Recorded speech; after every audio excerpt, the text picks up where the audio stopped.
What's going on, guys? Jesse here with MFC Offroad. Thank you for tuning in to another exciting episode of MFC Garage.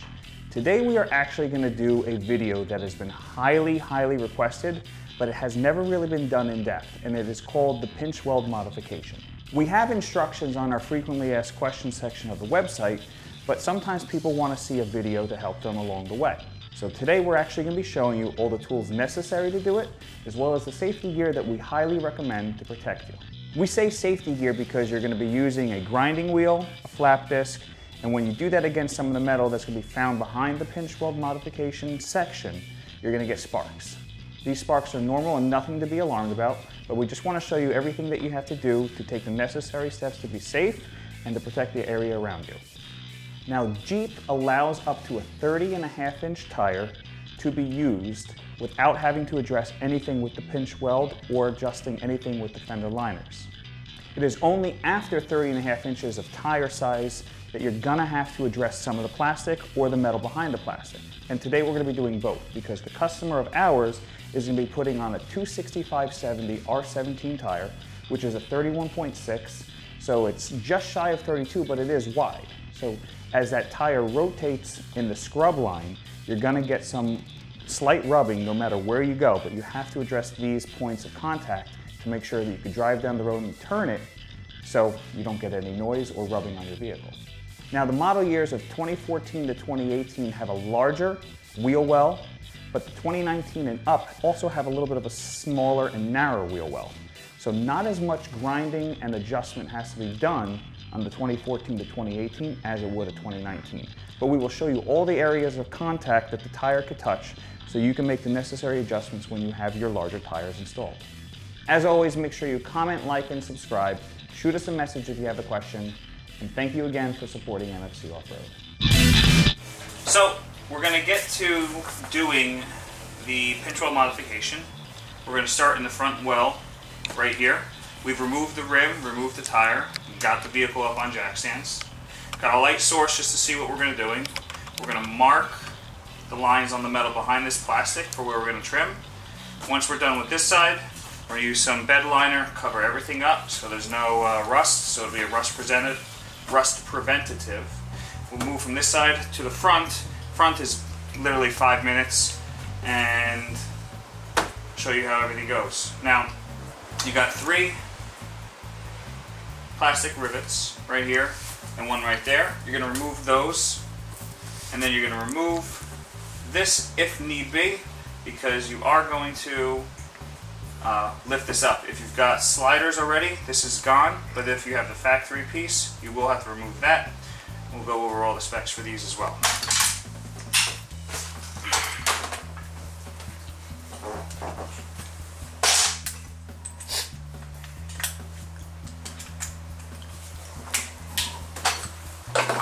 This one right here is a 7mm.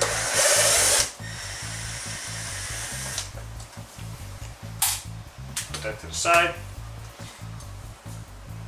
I like to use a small pair of needle nose, because what you could do is get underneath these,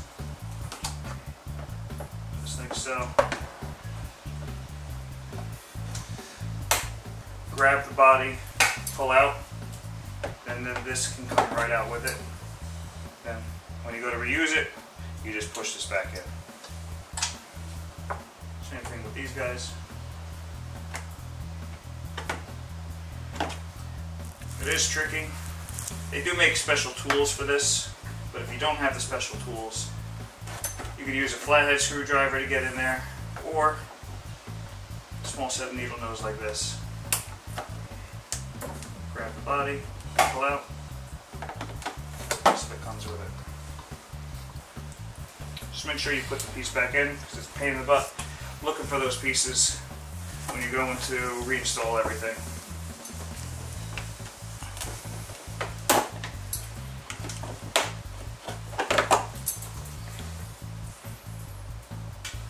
This one I'm going to use a little pick to get to. It'll help, because it's just a pain in the butt to get back here.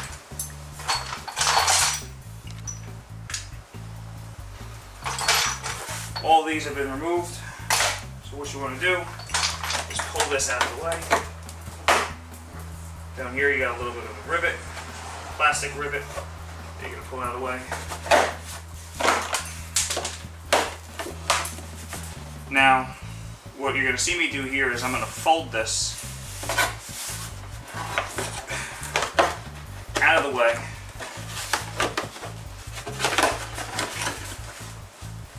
We got one more up here. I forgot.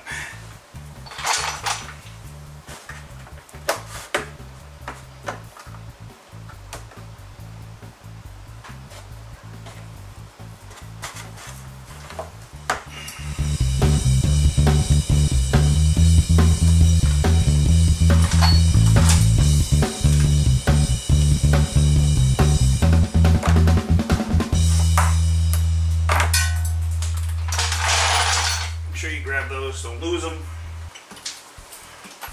Keep them in a tidy spot next to your work area. Now everything's moved out of the way, just like so. Now you have everything that you're going to work with. Now, this right here is called a pinch weld. You can bring it up to about 2 inches above here.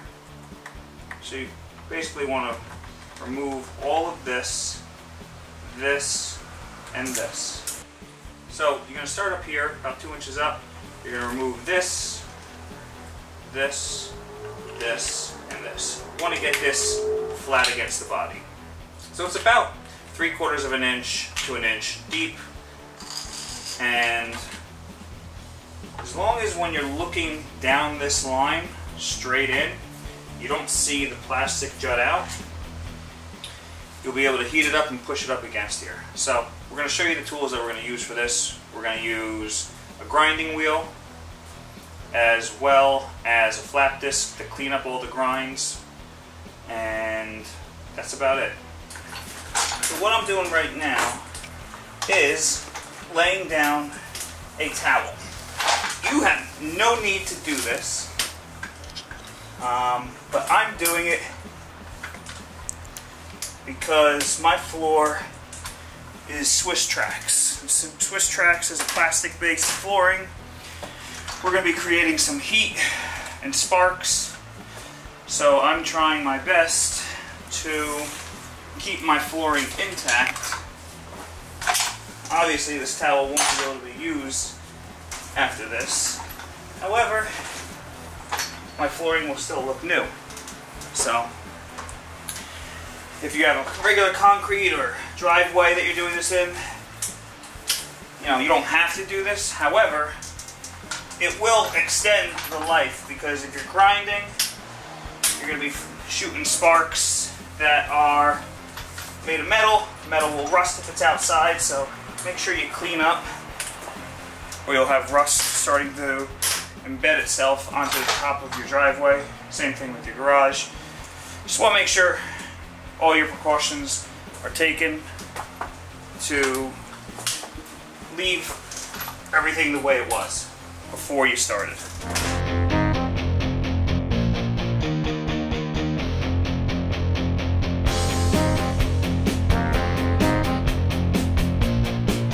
So, this is going to create smoke.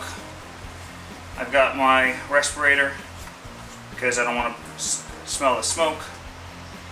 I also have my safety glasses and this for secondary protection. I don't like sparks flying in my face. So,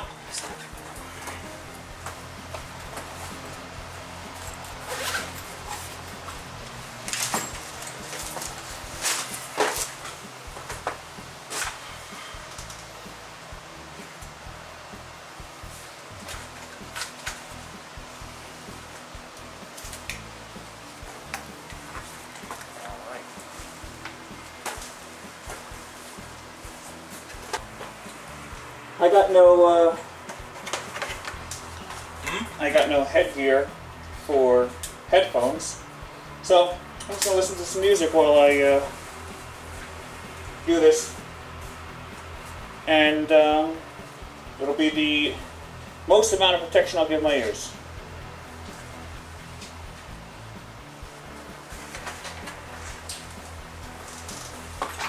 I'm going to use welding gloves because the sparks will go up on my arms. Again, none of this is dangerous. You just got to know what you're doing.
Now that we were able to grind it down flat, if you take a look from this angle, there's nothing protruding.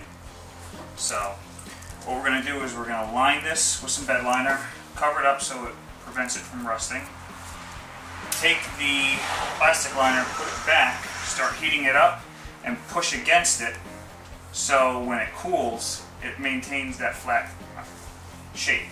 So.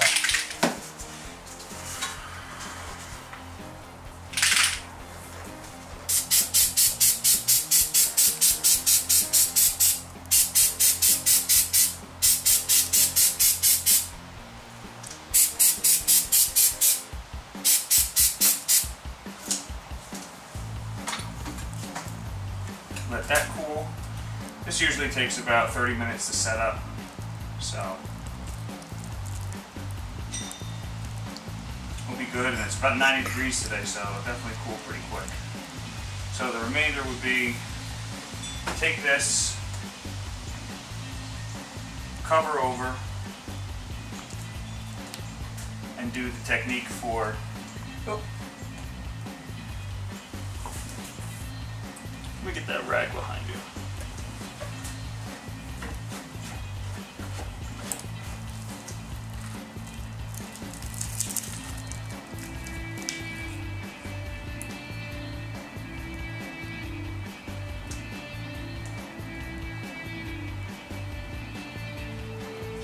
Hit it one more time. Looks like there's a little bit of an excess amount.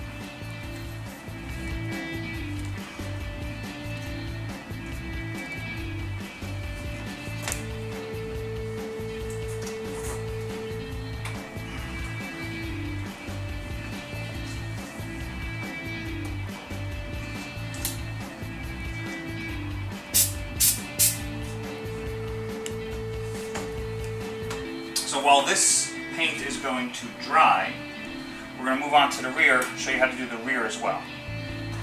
Now that we did the front, we're coming back to the rear. Very simple, a lot easier than the front. It's located right over here. We're going to take some snips, remove some of the plastic to about here, bring it straight over to this lower line, so it's flush with that. And there's a piece of metal right here that we grind down.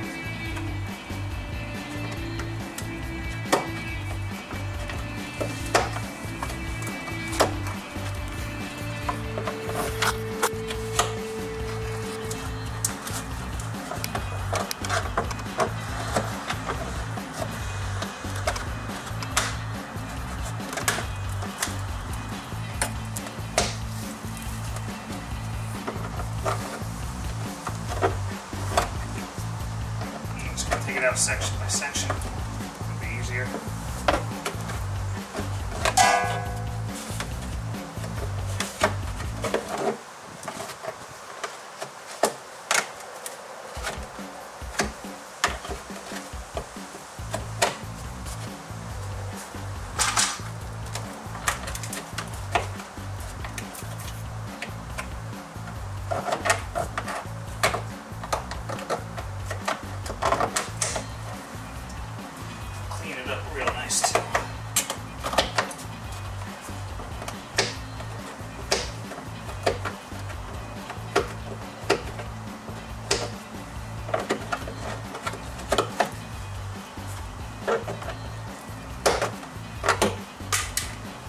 here's that piece of metal.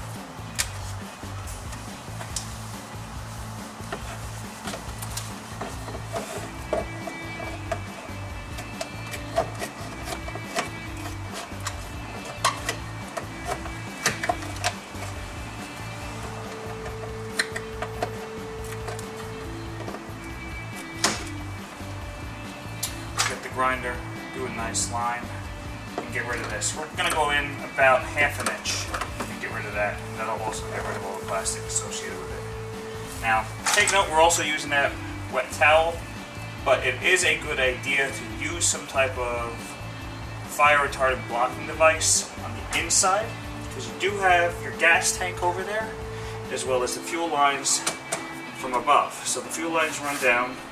I've got my wet towel wrapped around the fuel lines. They already insulated, nothing to really worry about, but I always do the extra precautions. And we're just going to grind this piece down.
This side is done.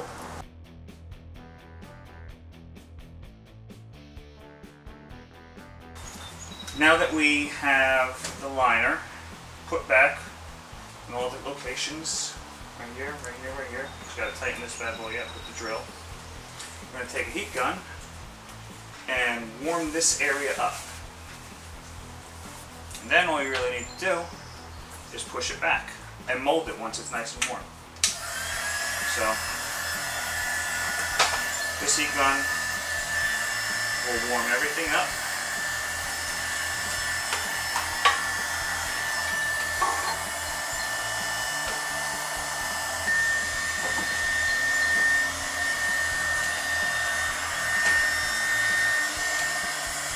You can see plastic moving just from the heat alone.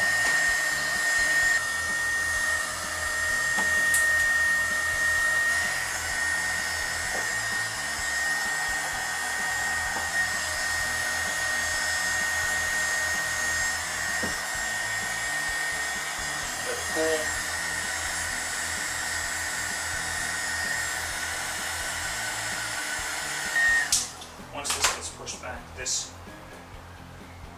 doesn't get used. So,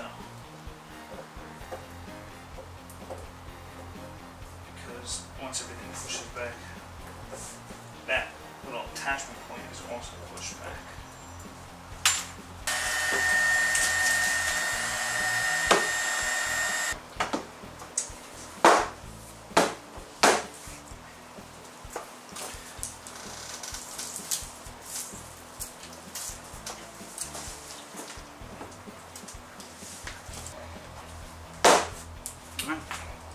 That's as molded as far back as possible. If you're doing a tire that is larger than 30.5, sometimes depending on the manufacturer, you'll have to cut this piece out because it'll still want to rub into this area. So Sometimes you can mold it back just like this, or sometimes you have to go even further and get rid of this plastic area as well. Now that everything's been molded back, you want a way to keep this from coming forward.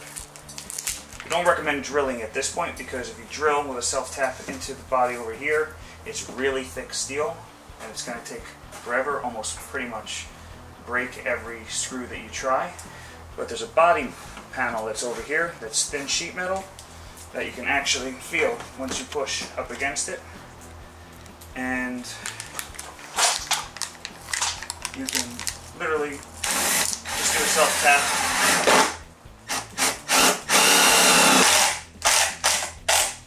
One right there. And you can feel another one work on the back side of that as well. Just make it look nice. Watch it.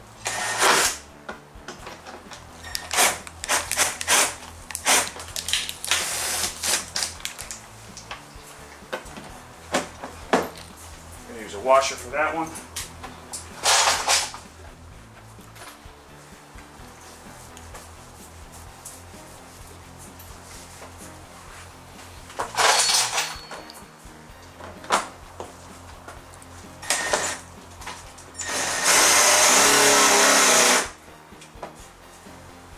So that holds it in nice and tight.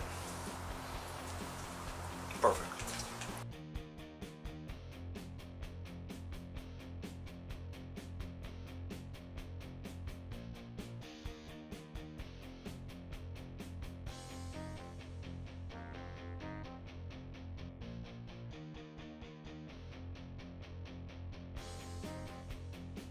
All right. That's the end.